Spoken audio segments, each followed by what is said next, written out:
My name is Liam Harper, and I thought my family's 30-acre forest land was my safe haven, a place to escape the chaos of city life.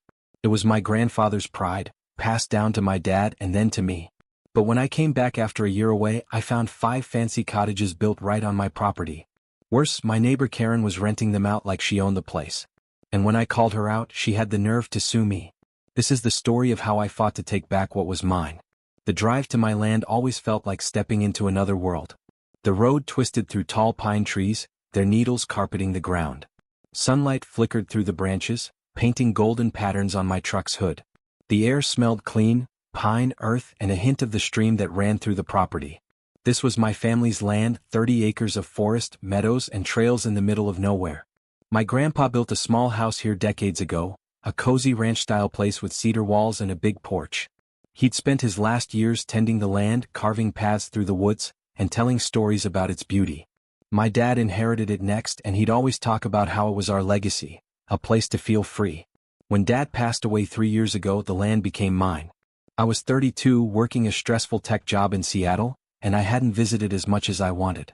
The house was old, with peeling paint and a leaky roof, but I saw its potential. I dreamed of fixing it up, maybe even living here someday. Last year, my job went remote, giving me the chance to make that dream real. I packed my stuff, said goodbye to the city, and headed to the forest to start fresh. Pulling up to the house felt like coming home. The cedar walls were faded, and the porch creaked under my boots, but it was mine. The stream bubbled nearby, and wildflowers dotted the meadow. I spent the first few weeks settling in, patching the roof, painting the walls blue, and hooking up Wi-Fi to work from home. Every morning, I'd sit on the porch with coffee, listening to birds and watching deer wander by. The land felt alive, like it was happy I was back. The property was huge, and I hadn't explored every corner. My dad had given me a map years ago, marked with orange lines showing where our land ended. One sunny Saturday, I decided to see more of it. I grabbed the map, a water bottle, and hopped on my old ATV. The trails were bumpy, winding through thick woods where the air felt cooler. Squirrels darted across the path, and I smiled, feeling like a kid on an adventure. I stopped to check the map near the eastern edge of the property. That's when I noticed something odd. A wooden post stuck in the ground, one I'd never seen before. It looked new, not weathered like the orange markers Grandpa put up. Curious, I drove closer, weaving through the trees. My stomach dropped when the forest opened into a clearing. There, right on my land, was a 2-story cottage. It had white walls, a shiny deck, and a manicured lawn with a little fence around it. A sign by the gate read "Blue Pines Retreat." I blinked, thinking I'd gotten lost. I checked the map again, the orange lines were clear. This was my land. My heart pounded as I drove further along the boundary. It wasn't just one cottage. I found 5 spread out across the clearing. Each had a pool, a patio, and a gravel parking spot. There were even signs advertising luxury forest getaways. My family's land had been turned into a full-on rental business. I parked near the closest cottage, my hands shaking. A young couple was lounging by the pool, sipping drinks and laughing. I walked over, trying to stay calm. "Hey," I called out. "Can I ask what you're doing here?" The guy looked up, smiling. "Oh, we rented this place for the weekend. It's awesome, so peaceful." "Are you with the rental company?" I forced a smile. "Not exactly. Do you know who owns these cottages?" The woman shrugged. "We booked it online through someone named Karen. She's super nice, really professional." Karen. My neighbor. I'd met her once, about a year ago, when I stopped by the land. She lived a mile down the road in a big house with a fancy SUV. She'd been friendly, complimenting the forest and saying how lucky I was to own it. Now, it seemed like she'd taken admiring my land to a whole new level. I asked for Karen's number, and the couple gave it to me, no questions asked. I walked back to my ATV, my mind racing. How could she build cottages on my land without me knowing? Why would she think she could get away with it? I dialed her number, keeping my voice steady. "Hi, Karen. This is Liam Harper. I'm at the cottages on my property. Can we meet to talk about them?" Karen's voice was bright, like she was thrilled to hear from me. "Oh, Liam. Sure, I'd love to show you the cottages. Are you interested in renting one?" I gritted my teeth. "I just want to see them in person.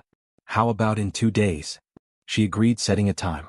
I hung up, my hands trembling, not with fear but with anger. Karen thought she could play me, but I wasn't going to let this slide. I spent the next 2 days getting my ducks in a row. First, I called a surveyor to check the property lines. He came out with fancy equipment and confirmed what I already knew. Every single cottage was on my land, no question. Next, I hired a lawyer named Emily, who specialized in property disputes. She was sharp and didn't mess around. When I showed her the map and told her about Karen, her eyes narrowed. "This is trespassing, plain and simple," she said. "And turning your land into a business? That's a whole other level of bold." Emily helped me file a report with the county sheriff. We also started a lawsuit against Karen for illegal construction, trespassing, and damages. The surveyor estimated it'd cost over $1.5 million to remove the cottages and fix the land. Money Karen would have to pay if we won. I also dug through old records at the county office. The deed to my land was crystal clear, signed by my grandpa and passed to my dad, then me. There was no way Karen could claim it was hers. I barely slept those 2 nights. I kept picturing the cottages, pools sparkling, fences gleaming, all built on my land. I thought about Grandpa, how he'd loved this place, and Dad, who trusted me to protect it. Karen wasn't just stealing from me, she was spitting on my family's legacy. The day of the meeting, I drove to the cottages with Emily, a sheriff's deputy named Mike, and a property inspector. My stomach churned, but I felt strong with them by my side. We pulled up to the biggest cottage, where Karen's shiny SUV was parked. She stepped out, dressed in a fancy blazer, her hair perfect. She smiled like we were old friends, but her eyes flicked nervously to Mike's badge. "Liam," she called, walking over. "What a surprise. I didn't know you were bringing guests." "I thought it was only fair," I said, keeping my voice even. "Since I found 5 cottages on my land." Karen's smile froze. She crossed her arms, trying to look confident. "I'm not sure what you mean. These cottages are mine. I've put a lot of money into this place. People love it." Mike handed her a stack of papers. "This is a notice," he said. "You've got 14 days to remove these buildings. They're on Mr. Harper's property." Karen's face turned pink as she skimmed the papers. "This is ridiculous," she snapped. "I own this land. My husband and I bought it years ago. I have proof." "Then let's see it," Emily said, her tone sharp. Karen rummaged in her bag and pulled out a few papers, thrusting them at Emily. I watched as Emily read them, her frown deepening. "These say Liam's dad sold you this land before he died," she said. "But there's no record of that sale at the county. These look questionable." "They're real," Karen insisted, her voice rising. "If the county lost the records, that's not my fault." I stepped forward, locking eyes with her. "Karen, you knew this land wasn't yours.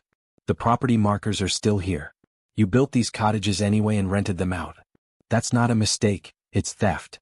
Karen's jaw tightened. "You don't get it, Liam. These cottages are a gold mine. They're booked all summer. I've made this land worth something." "It was already worth something," I shot back. "To my family. And you don't get to decide what happens to it." Mike cleared his throat. "Ma'am, you need to comply with this notice. If you don't, you'll face more legal trouble, including possible criminal charges." Karen glared at me, her confidence cracking. "This isn't over," she hissed. "I'll see you in court." She stormed to her SUV and sped off, gravel flying. I let out a breath I didn't know I'd been holding. Emily put a hand on my shoulder. "You did good," she said. "She's mad because she knows she's wrong." I thought Karen might back down, but I was wrong. A week later, Emily called with bad news. Karen had filed a lawsuit against me.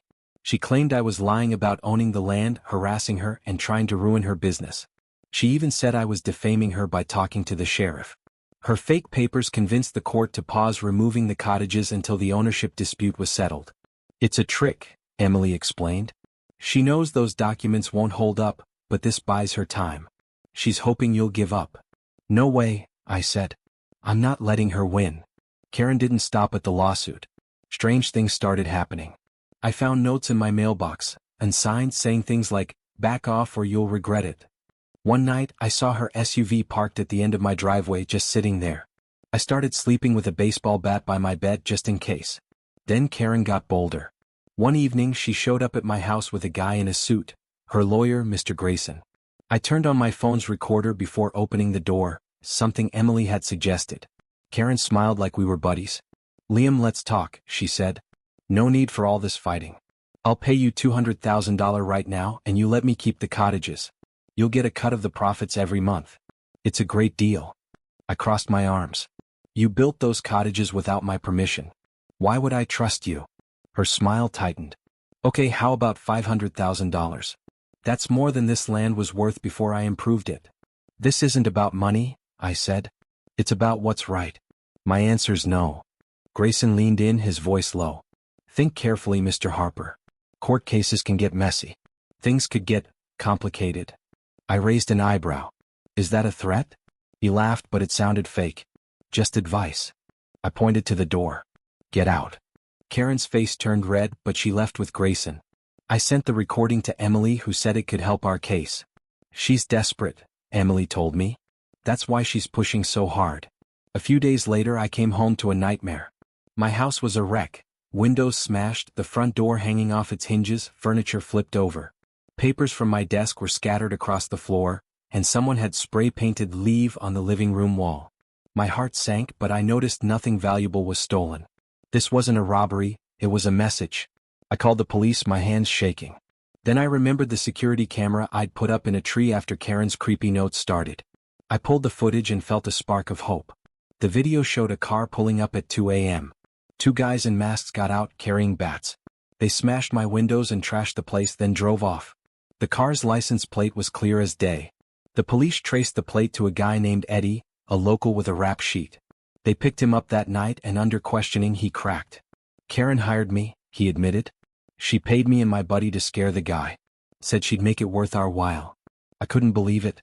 Karen wasn't just sneaky, she was dangerous. The police arrested her for vandalism, harassment, and conspiracy. Eddie's confession also tied her to the fake documents, adding fraud to her charges. Her lawyer, Grayson, got slapped with ethics violations for knowing about her schemes. The court threw out Karen's lawsuit, calling her papers obviously fabricated. With Karen's lies exposed, the case moved fast. The judge ruled in my favor, ordering Karen to demolish the cottages and restore the land to how it was. She had to pay $2.3 million, $1.5 million for damages, plus legal fees and penalties for her reckless behavior. The cottages, once full of happy renters, sat empty, their signs taken down. Karen tried to appeal, but no lawyer would touch her case after Grayson's disbarment. Karen's life unraveled. She sold her house to cover the fines, but it wasn't enough. Her husband left her, and the town turned its back. Neighbors who'd once called her charming now shared stories of her bullying, pressuring people to sell land, cheating contractors, even bribing officials. She'd built her empire on lies, and it crumbled overnight. Last I heard, she moved to a tiny apartment out of state, living off a relative's charity. For me, the fight wasn't just about money. It was about protecting what Grandpa and Dad left me. The land had been their dream, and Karen tried to steal it. Winning felt good, but the real reward came after. Taking down the cottages left scars, bare patches where trees used to stand, torn up soil from the pools and fences. I could have left it to Karen to fix, but I wanted to be part of bringing the land back. My neighbors stepped up in ways I never expected. Old Mr. Jenkins, who lived 2 miles away, brought his tractor to clear debris. Sarah, a mom from town, organized a tree planting day. Even kids from the local school came to help, carrying seedlings and laughing as they dug holes. We planted over 200 trees that spring, pines, oaks, and maples. Sarah's husband, a landscaper, showed me how to reseed the meadows so wildflowers would grow back. Every weekend, someone new showed up with tools or food, turning the work into a community party. One night, we sat around a bonfire, roasting marshmallows and swapping stories. I realized these people weren't just neighbors, they were family now. The land started to heal. By summer, green shoots poked through the dirt. Birds returned, nesting in the new trees. The stream sparkled cleaner without the cottage's runoff. I'd walk the trails each morning, feeling the forest come alive again. The house felt warmer too. I hung old photos of Grandpa and Dad on the walls, reminding me why I'd fought so hard. One evening, I sat on my porch watching the sun dip below the trees. Crickets chirped, and a breeze carried the scent of pine. The land was mine again, but it was more than that. It was a promise kept. I'd stood up to Karen's greed and won, not just for me but for everyone who'd believed in me. The fight changed me. I used to think I was just a guy with a job and a house. Now I knew I was stronger, braver, and part of something bigger. I started a blog about the land, sharing tips on protecting property and stories about the forest. People from all over wrote to me, saying my case inspired them to check their own deeds or stand up to bullies. I'm still here, fixing up the house and planning a small cabin for guests. My guests on my terms. The forest is growing wilder every day, and I'm growing with it.